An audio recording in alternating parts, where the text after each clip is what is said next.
Hello, world.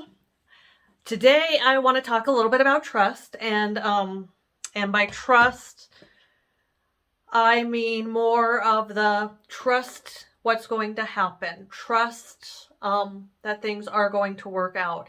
It's not the easiest thing to do, and if you already have issues with trust, as in trusting other people, then it makes it a little bit harder. I know myself, I do have some issues of trust. I also have that ability to be able to trust that somebody knows what they're doing as well. So I kind of have the two ways of trust. And of course, we live in a world where um, we hear a lot more about the bad things that are happening, scams, this, that, and the other thing. And when we hear those sorts of things, it doesn't sound like the world is all that great. I don't know that it's necessarily getting any worse. We're just being able to see a lot more of the bad stuff that's going on in the world, with it being a much more instant world where we see some of our news sources and all that. Not to say that it's actually any better than it was when I was younger. I do think that every generation has different hardships and challenges that it faces, and I don't think in all cases have we gotten past some of the past challenges and hardships that were from beyond that whole sins of the father for 4 and 5 generations. I do think in some ways we are still in those sorts of ways that the things that my grandparents' generation, my grandfather, my grandmother, their generation, the generation before them had created without thinking of or knowing to think what to think for the repercussions that were to come. We are still definitely living in those times, which means that if I were to have children, my children and grandchildren are living in those times. So that really would go back 5, 6 generations at that point. So we're kind of going past the 4 and 5 generations on that, because we're still in the process of learning, but I still have great hope that our children are already learning from our past mistakes and our parents' past mistakes and our grandparents' past mistakes and their past mistakes. But coming across thinking on the trust thing, I know I have a tendency to kind of try and see every scenario that I possibly can. That can be the worst case scenario in certain situations, so that I can set myself up for whatever might happen. And hardly ever, I don't like to use the word never, but hardly ever, if ever, quite honestly, have I ever come across any of those worst case scenarios that I can create in my mind to say, okay, well, this could happen, so I need to double check and make sure this, and this doesn't happen.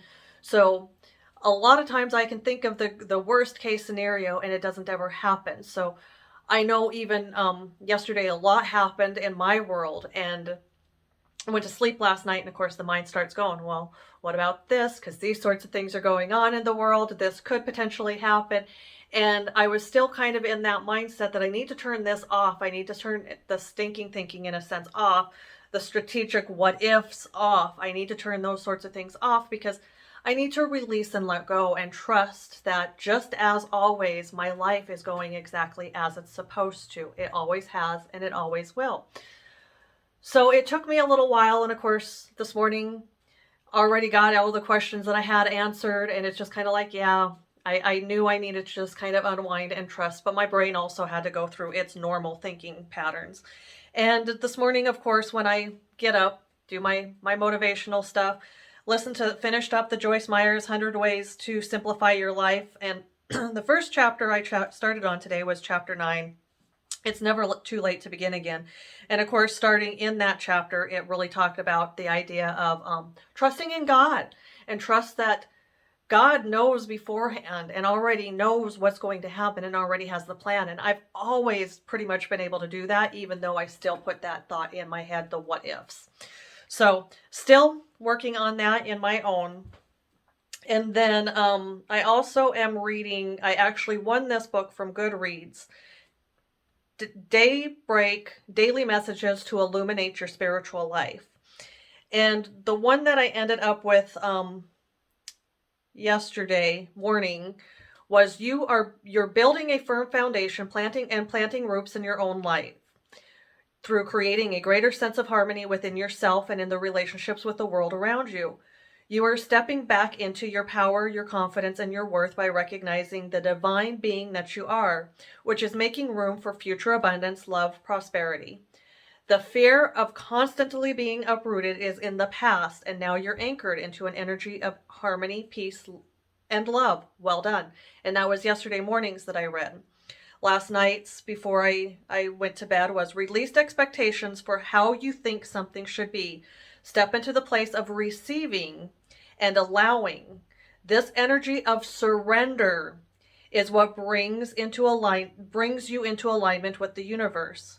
Feel the release of resistance and fill up the energy of joy and play. So of course that was as I was going to bed last night, and I kept trying to focus on that, and it was just kind of okay, fun and play. Let's try and think about those things. But of course I still had the blocks with the what ifs. And then this morning my read for it was, the universe is a playful energy that wants to support and surprise you. When you are in a place of pleasant surprise and joy at what life is offering you, it raises your vibrations so the universe can bring to you more of the same. Be present in the here and now and release control and the need to know. So again, it really comes down to trusting that your path is set for you, as long as you are allowing the things to come into your life and you are not trying to take control of things. I know mine is in my thinking, and I'm thinking on the what ifs, and I know that thoughts create things. So I know I definitely try to be very well aware of what I'm thinking and trying to clear out whatever I feel might be negative stinking thinking on a regular basis, even if I know part of it is my mind having to do its strategic matters on things and do the, well, what if, so that it doesn't even happen. And sometimes I know that's why my mind does that. So again, put your trust in and your faith in the universe. Put it in God. Their plan is already set for you, as long as you choose the path to go forward with it and you are willing to release, let go, and trust. If you feel that you need to control your life on a big structured level, you're going to stress yourself out more, and you're going to make your path a lot harder than what it needs to be. You'll still be getting to where you are going. It's going to take a little bit longer because you're putting up the resistance. So that is all I have for today. I hope you all have a wonderful day.